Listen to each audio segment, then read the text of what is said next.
Mas a revista UFO mudou exatamente a frase principal. Há mais de 2 décadas que eu não acredito que eles venham de outro planeta, não. Eles não são seres biológicos de outro planeta, não. Isso eu já declarei em 1999 com todas as letras, num congresso de ufologia. Mas a revista UFO mudou exatamente a frase principal, que eles não são humanos, mas não vêm de outro planeta. E logo em seguida eu falo, são seres incorpóreos, ou seja, sem corpo, que comandam um exército multivariado de outros seres, incluindo seres biológicos. Já convencido da seriedade do assunto, eu reuni um pequeno grupo de interessados, até com dificuldade, porque o ceticismo era muito grande, e fundei o CICOANE, que é o Centro de Investigação Civil de Objetos Aéreos Não Identificados. Entrando em correspondência com esses grupos, isso ainda mais me fortaleceu a crença de que o assunto era estranho, mas sério assim mesmo. Então, em 54 mesmo, fundado o CICOANE, nós começamos a investigação de campo. Investigação de campo é a captação de dados, a análise de dados colhidos nas mais diversas áreas. Não há comprovação. E depois eu posso explicar ou tentar explicar por que não existe comprovação da existência objetiva e concreta deles. Então vamos começar assim do geral então. Por exemplo, existe, né, assim, nos filmes, cinema, na arte, na literatura e em vários, né, livros publicados, no estrangeiro principalmente, essa ideia lá dos casos concretos, por exemplo, nos Estados Unidos, na região lá, a famosa Área 51. O que o senhor poderia falar para a gente pegar um macro e depois... Eu começo descartando da nossa conversa a famosa Área 51. Porque a existência dela, como base operacional de UFOs, é muito questionável.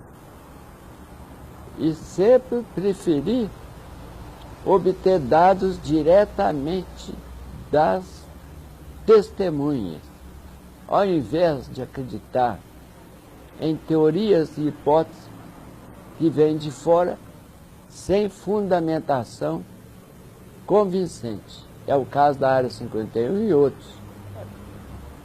Independente do seu nível de erudição, há pessoas que estão tão por fora do assunto que quando falam, emitem apenas palpites.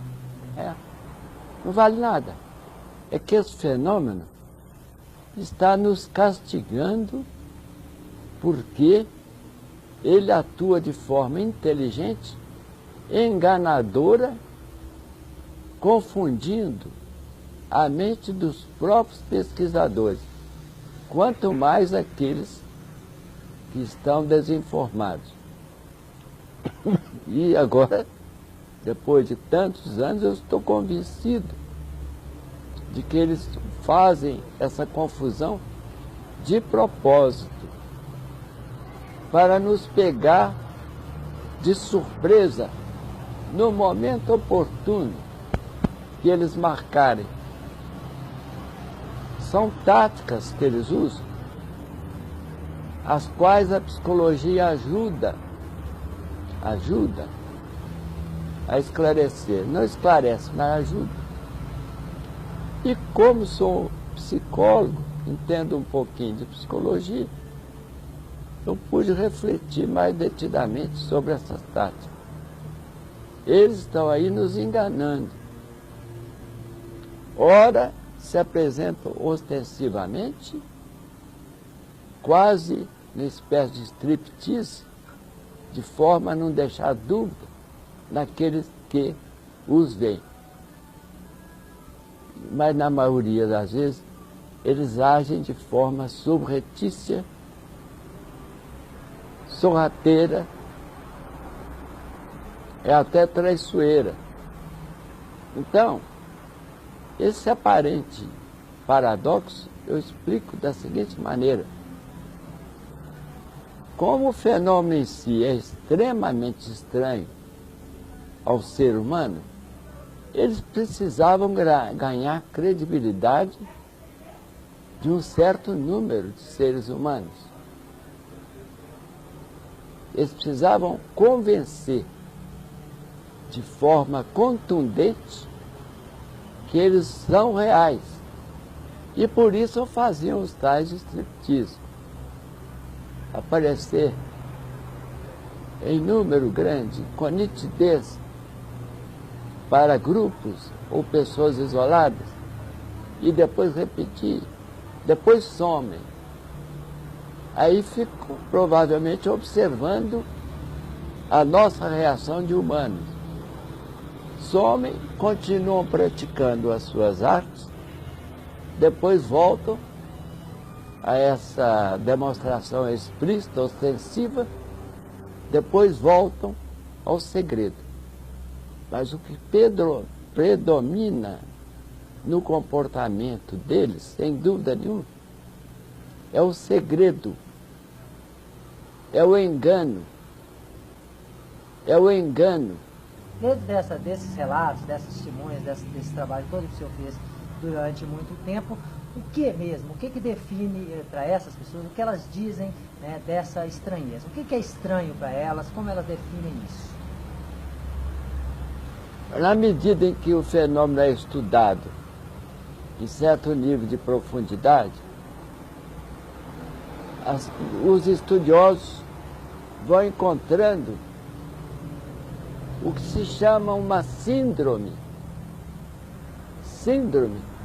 de estranheza relativa aos UFOs. Síndrome, no meu entender, é um conjunto de sintomas que não são seres extraterrestres. Eles podem até ser transportados por dissuadores, porque os próprios dissuadores podem ser fabricados por civilizações interioranas. E eles tripularem essa. Mas não vêm de outro planeta. Eles são seres, como de Varginha, que demonstram uma razoável dose de adaptação ecológica com as condições vigentes na Terra. Por exemplo, ele não tinha aparelho para se proteger de pressão, de respiração, de composição da nossa atmosfera. E dificilmente um ser biológico de qualquer planeta poderia se apresentar assim, desnudo, respirando o nosso ar, olhando, sem proteção ambiental. Por exemplo, o astronauta morre em segundos. Se ele tirar o vestuário lá na superfície da rua, ele morre em poucos segundos.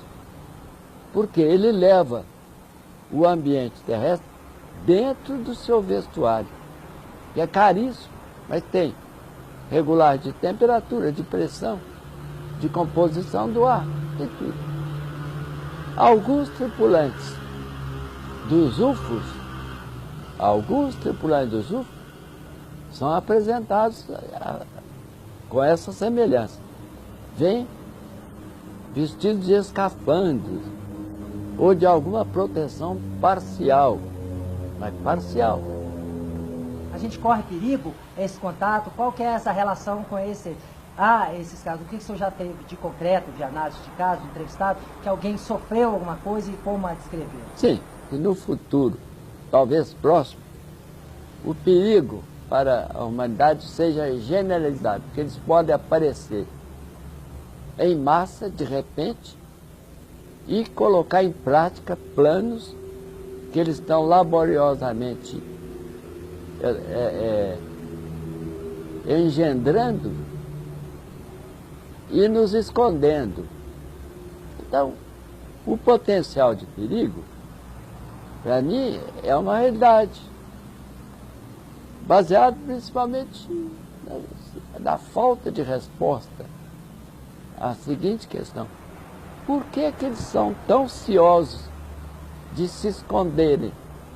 Por que que eles não se comunicam de fato e de forma definitiva e propiciam alguma prova, que eles só negam prova da própria presença, etc, etc. Isso é atitude típica de um tipo chamado subversivo. Ele está escondendo seus verdadeiros propósitos. Quem é honesto não tem razão de esconder, pelo menos tanto e tanto tempo seguido. Eles continuam. No comportamento dos ufonautas, há uma constante. Essa aí é que é o ponto de amarração. Eles podem variar de forma, de mensagens, de atitudes, mas não variam numa coisa: eles são quase 100% evasivos, sorrateiros.